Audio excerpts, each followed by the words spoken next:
us for our Ask Me Anything live video series. If you missed our last video, What Does the Public Charge Rule Mean for Immigrants?, with Community Legal Services Staff Attorney Mary Pat Pileggi and HIAS Pennsylvania PCAN Coordinator Mary Clark, you can still see it in the videos section of HIAS Pennsylvania's Facebook page or on our website at www.hiaspa.org. My name is Cathryn Miller-Wilson. I'm the Executive Director of HIAS PA, a nonprofit whose mission is to provide legal and social services to immigrants and refugees. Today, our conversation will focus on being a Philly neighbor. Thanks to everyone who submitted questions already. We're excited for our conversation today. If you haven't already done so, please submit any questions you have during the next half hour in the comments section below. If we don't get to them during this live conversation, we'll answer them in the comments. We'd also love to hear your ideas on topics for future videos. We hope that through this video series, you can ask any questions you have and learn the truth about immigration and refugee resettlement in the U.S. And remember, all previous videos are available on our website at www.hiaspa.org. Today, we're excited to be speaking with Olga Livshin and Lunardo Zamzam. Olga, a long-term Philly neighbor, volunteered to be paired with Lunardo when he just arrived in Philadelphia to help him get acclimated to life here in Philadelphia. So I'm going to start with some questions from me. So Olga, why did you volunteer to become a Philly neighbor? Yeah, so I'm actually a refugee myself. I guess a former refugee, now an American citizen. I came from Russia when it had just become Russia after the Soviet Union fell apart. And I was helped by HIAS, and that was the first reason I wanted to volunteer for a long time. I wasn't sure what I could do, but around 2016, when we had got a president whose rhetoric was not what I would consider very welcoming to refugees, I thought that perhaps we need more people to represent a friendly, welcoming side of the United States, just like I was lucky to have those kinds of faces when I had come to this country. And I was so very fortunate to be paired with my friend Lunardo. So very lucky. That's great. So Lunardo, tell us, if you will, your first impression of Olga. First impression right now, or first impression when you we first began, met? when we first Yeah. met. Still remember that time, like exactly. Amy connected us for the first appointment. Speak louder. Yeah. And Olga, she were wearing a skirt with a shirt. Oh, when I saw Olga for the first time, I felt like she's close to me. She were wearing her clothes. It was like similar to our culture in Middle East. You know, most ladies using a skirt instead of pants. Where are you from? Syria. Syria. Yeah. Okay. And where I live is a city like in northwest of Syria. The culture is closer to European culture more than Arabic culture, but it's still like people using a skirt, like ladies, using a skirt more than pants. So when I met her for the first time, she grabbed a chocolate and said, "Yeah." As a gift, and yeah, I was really happy with that because chocolate, it means a lot to us. And when you like to me as well, In case you're wondering. Absolutely. Yeah, it was a great time. I was happy to have. She's my best friend now, and she was the first person, like first friend I met him in the United States. So she means to me a lot. And also I learned from her a lot. For the rest of 3 years, I think we went through too many different things. When I got any problem in my life, if I want to fix it, I will ask Olga. Yeah, for the first time, I'll text her or I'm gonna call her and say, "Hey, I have this problem. What options I have to do?" Yeah, she always providing me with a great information, and yeah, she guided me well for 3 years. I think, yeah, always I'm saying, like HIAS build me, Mm-hmm. rebuild me again, like make a new person. And Olga, like the most important part, yeah, because Can I she, hide under the table? yeah, Go and Olga, disappear. Amy, yeah, it's Olga I don't and blush Amy, easily. I would like to. two persons who took care of me, Olga and Amy, Mm. and actually I appreciate them for all of the things they give it to me. Mm. Yeah, and also she is right now. I'm gonna say she is a very intelligent lady. Yes, she is. And At the end of the interview, I'll just slowly like disappear. No, I think I'm the lucky one. I just remember him feeding me the first time. I remember you feeding me lots of cookies. I remember there were bowls in front of each person. There were just these huge bowls of homemade yummy Yeah. things. So Lunardo is an amazing chef. Thank you. And I'm very fortunate because I remember kind of clandestinely texting my friends the pictures of this gorgeous dessert you made me. Yeah. It was ice cream with gorgeous fruit, pomegranates. It looked like something you would have at a restaurant. It was this beautiful creation. And I remember typing, "Volunteering is really hard, friends." And my friend saying, "Can I come over? I want to come over. This looks delicious." So I'm the lucky one. And I learned so much from you. Absolutely. Thank you so much.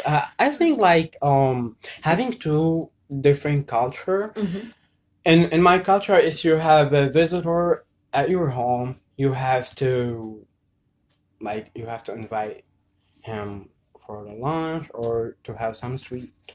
In America, it's different. But if you invite your friend for lunch, you have to have too many different kind of food, and you have to choose like just expensive kind of food. If you make a cheap food, people would talk it like, "Oh, he's a cheap person," even if that's healthy food, you know. But it Usually, still has like, to be special. I know. has to Right, right. exactly. You're like yeah. my Jewish grandmother. I don't have a Jewish grandmother anymore. I have a Syrian friend. And, he always overfeeds me.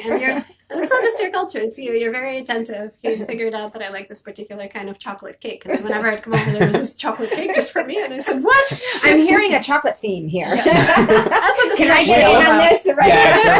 Yeah, Absolutely. we both love chocolate. Yeah. But Kathy, I just feel like it's such a great opportunity for Philly neighbors or anybody who wants to volunteer for any HIAS events anywhere. I posted this on Facebook earlier for all of my, kind of liberal-leaning friends around the United States who are of the same origin, because I just feel that I learned so much about Syria, and I have such a different composite picture of it.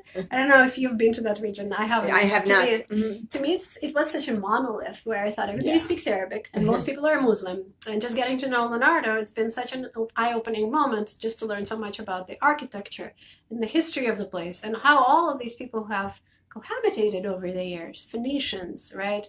Syriac folks.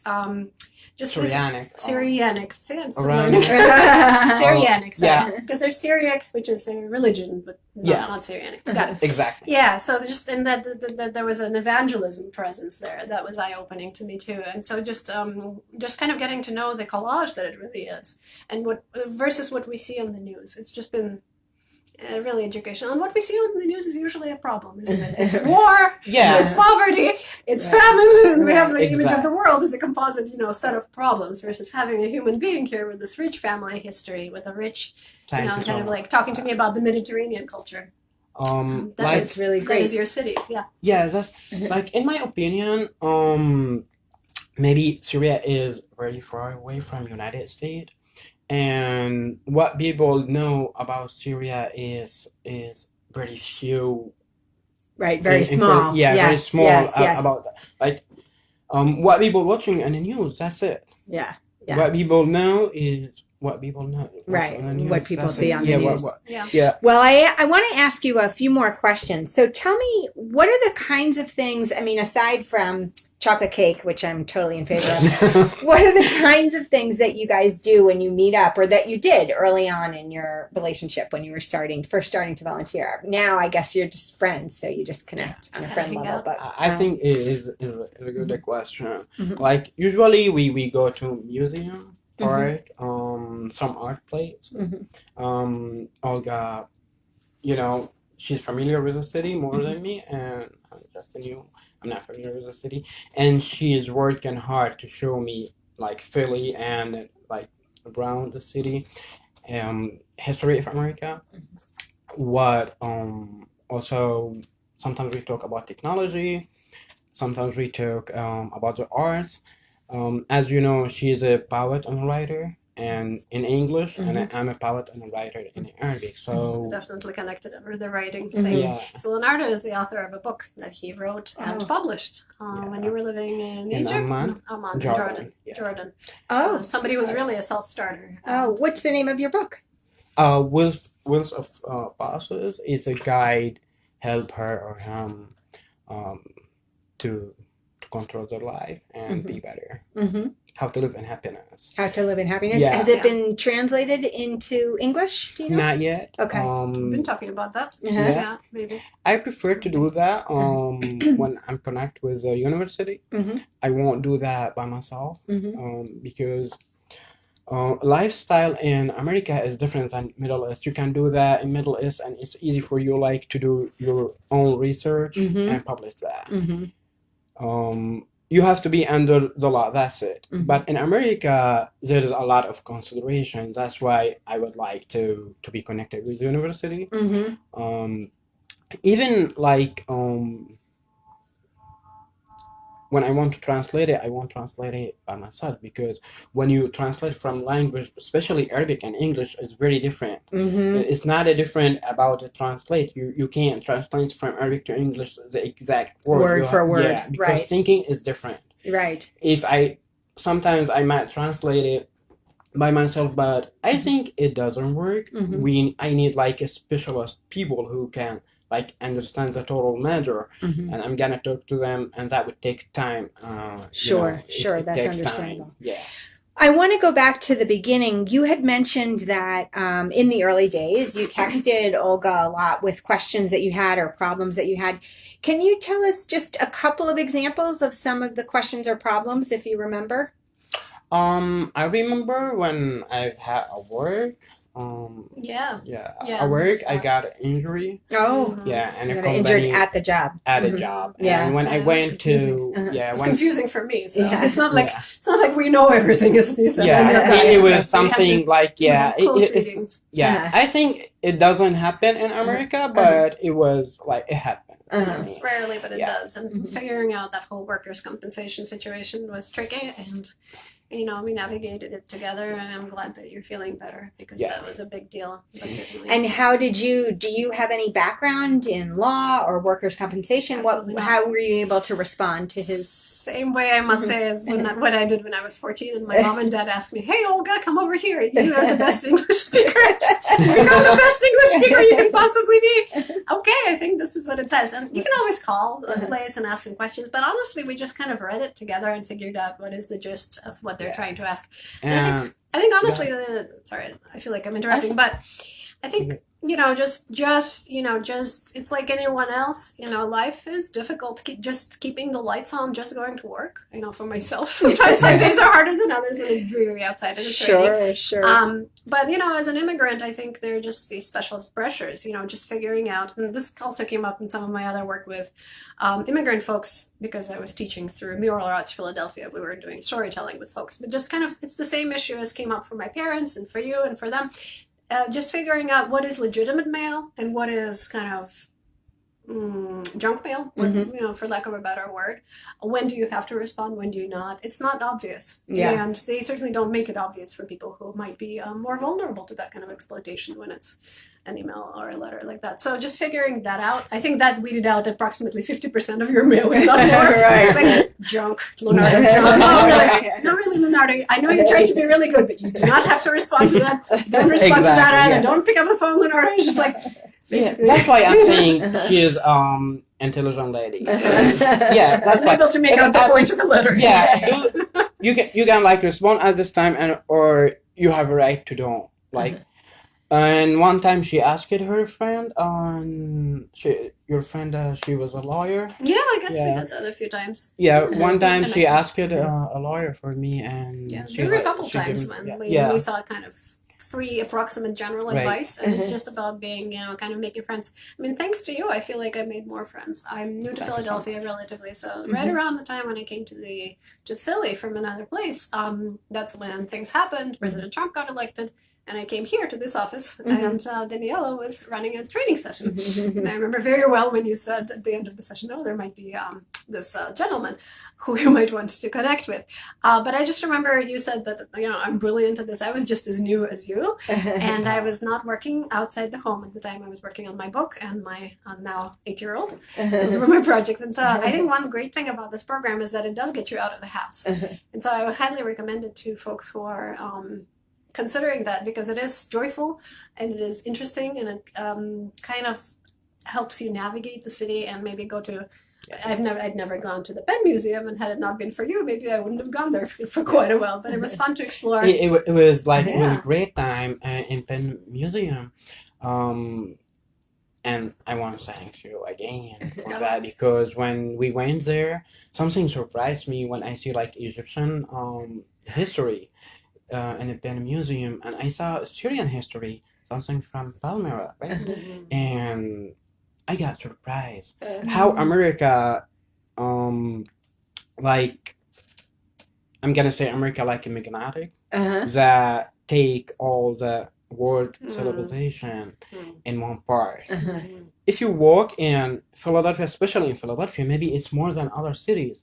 Like you would see American history, but if you walk inside of Philadelphia, like a museum, art place, you would see like all different word nationality, and that it helps to create like very beautiful culture. I learned a lot because I met a lot of people who from different cultures, too many different nationality, and too many different history. When I see like Syrian history in America, when I see Egyptian history in America, European history, plus American history, all of that it give us a good experience, Like I used to travel all over the world before I arrived in the United States, but it's different. If you visit like India today, and after 2 weeks you visit south of Europe, you will see two different cultures, but you're not gonna see both of them in one place. Right.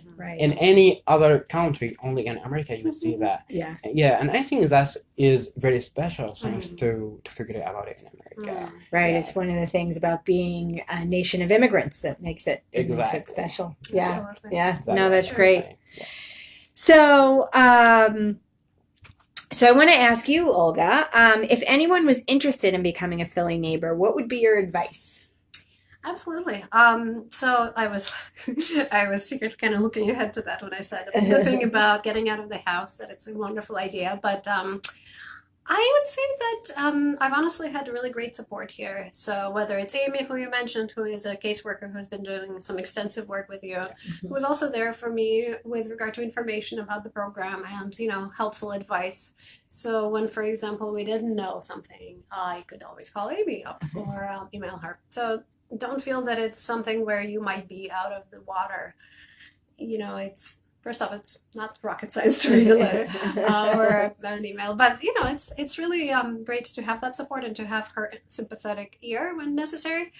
And regarding other things, I think it's been a great experience if you have children, actually. So I have my one and only son, and he really likes Lunardo, and I remember him just barely literate at 6 trying to text you and texting back and forth between him and you. And then also like a little bit of time would pass. This was in our first year when we were in touch a lot, and he said, "Mom, we haven't seen Lunardo in a while. You need to call him up." So I really appreciated, I didn't know coming in what it would be like, but I did it partially because I kind of wanted my Nathan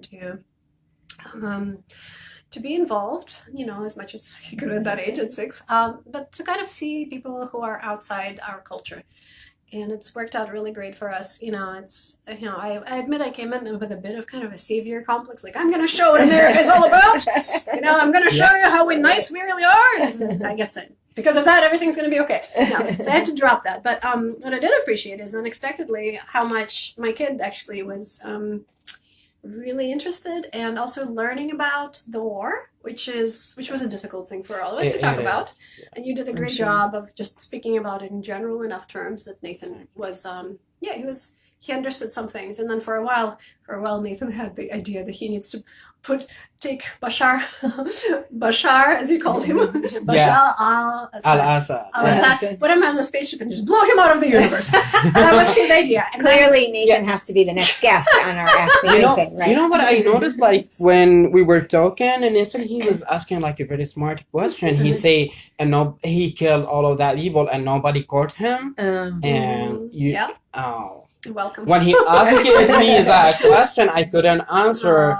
There's no court in Syria, right? Yeah. For like regular people. How court. He's a dictator, and it's very nobody can court him. Right. How I'm gonna explain to Nathan the different culture. Right. America, everything go like if you do anything, you have to do it under the law. But it doesn't happen in different countries. A lot of countries, they don't. That's what being a nation of laws means. Exactly. Yes, right. Absolutely. Yeah. It led us to some really great conversations, though. So about dictatorship. And he's very smart guy. Yeah. He has 8 years old, but he's a very smart. He's asking smart questions. You can notice, and all those. I told Olga he would be like, in the future he would be like an important guy because he's How about right now? Smart, For a while, that was the year that he decided to become the next president. He's now dropped for being a brilliant musician. Right. Little things, but it was a really good civic education for a little guy. So I appreciated that. No, that's great. So, and I wanted to ask you, Lunardo, what expectations did you have when you were told that we had this program, and did you want to meet someone that maybe could help you? What were you thinking about in your head about that? What did that mean to you? It means a lot. When I went through resettlement process, it wasn't a long process for me because for other refugees it might take longer, but it was hard for me because like being a refugee in Jordan for 5 years was very hard for me, and it was unsafe. So in my country, in Syria, it's unsafe for me to live, and it's unsafe for me to live in Jordan. I have to leave. So when I first arrived in the United States, I was scared with everything. Like being in an unsafe place for over 5 or 6 years. Even when you go to the different country, you have no idea about that country, especially like I'm going to say the United States culture is very different than Middle Eastern culture. If you go to Middle East as United States citizenship, you would feel you're in different planet. Sure. Not in this earth. Because it's so different. Exactly. Right. Yeah. So when I first arrived, like I was need that help. I was not familiar with anything. Like first time I couldn't find a grocery store that I'm gonna purchase bread. Like I couldn't know the street, how I'm gonna like go from here to here, like from this spot to this spot. So when I heard about it, when Amy talked to me about it, and actually I appreciated her, and she say, we're gonna provide you like with a volunteer, and I was so happy. And actually I appreciate HIAS. Like also I'm lucky with Olga. No. I'm the lucky one. Yeah, I think I'm lucky with Olga because the program, it was for 1 year. And now we passed 3 years later. Yeah, and she's still with me, and she providing me with a hug. And also one thing about a laptop, I forgot to talk about it. Sure, I can talk about that if you want. Or she helped me. The laptop I have that have programs like Windows programs and all programs in Arabic and an Arabic keyboard. So in America, it doesn't work. You have to have a different programming like Outlook. We don't use it in Middle East. Chrome, Google Chrome, we don't use. Maybe like finally, maybe last year people start use programming. Gmail, we don't use it like in Middle East. The most of the IT programming that used in America, it doesn't in Middle East. So I have had a problem with like to live in America, you have to be connected with internet and everything through the internet. So she noticed the problem that I have had, and she helped me with a laptop, and it was she And now surprising you're me on the with internet that. all the time. Yeah. She just say you have this amount of money and you gotta choose like what laptop you would like to buy. It's fun. Yeah, it was. I got to play Santa Claus for a while. I should probably preface that by just saying that, it's been really poignant just to see how you have helped me reconnect with friends. So these were people who actually live all over the United States, and I think there was one person in Kiev, Ukraine. And they wanted to chip in for Lunardo's laptop. I told them the story, and I told what you've been through, and I'm not going to just like go into the saga but Lunardo's been through some really difficult times. very difficult experiences, Yeah. things that I've never met anybody else go through. Mhm. And so I'm very happy that you're here, and I'm happy that I was able to play a small role. But it was a really special night when we could all drive to Micro Center and pick out. My husband spent like 2 hours in there picking it out with him, and then we brought it in. But we never connected your printer, so there's still I work did. to be done. Oh, you connected connected, it. yeah. Oh, that's good because Yeah, now we you're also fully had- computer literate, right? Yeah, the problem with a printer, it needs a program to connect with Google Chrome, Yeah. which But is I'm mean like the like the latest, guy who absolute sold latest. us. right. Who sold my it to husband us, works he in didn't IT. tell us Yeah, that. it was bad. Yeah. No, it wasn't. Yeah, Right. Also, her It was fun. husband, yeah, I tried. Andy, We tried. he tried to help me a lot, and it took him maybe 1 or 2 hours. Yeah, we were there And- for a bit. My son started playing with the styrofoam and like putting it on his head and saying he's a robot. It was a really funny video. He's feeding us all chocolate cake. It was like this party. I videotaped part of it and put it on my Facebook. It was delightful.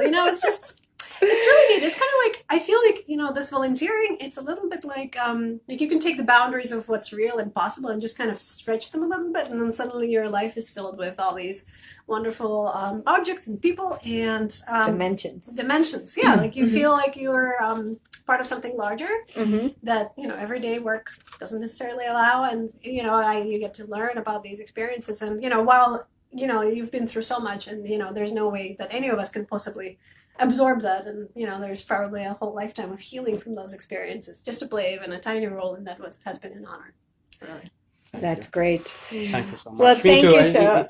It's like it's a great honor to get to know you, like, and being as a great friend.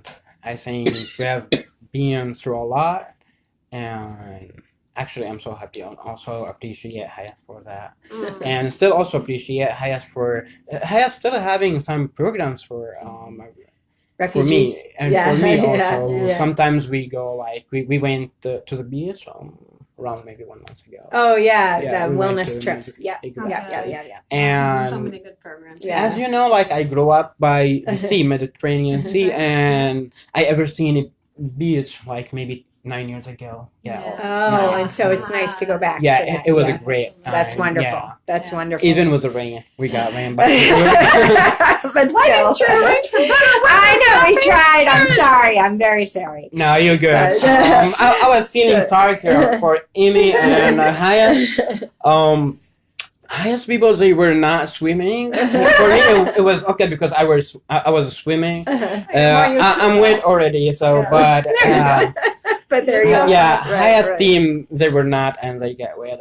I was feeling sorry. I'm for just, them. I've been so impressed because initially when I remember talking to Daniela about this, and then it was just the 3 months that you're there financially for a person like Lunardo, and then it was like a year of my stuff, whatever it is. But then I just, when you've had some rough patches, HIAS has really stepped in, and it was really Yeah. wonderful to see that. Not only that introductory help, but also the sustaining stuff when work, help with work and help with wellness and having fun.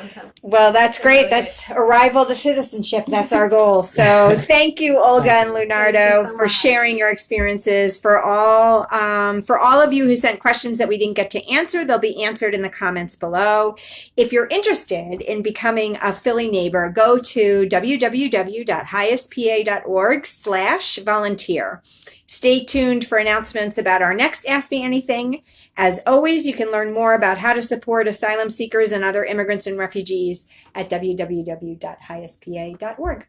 Thank you. Thank you for having us.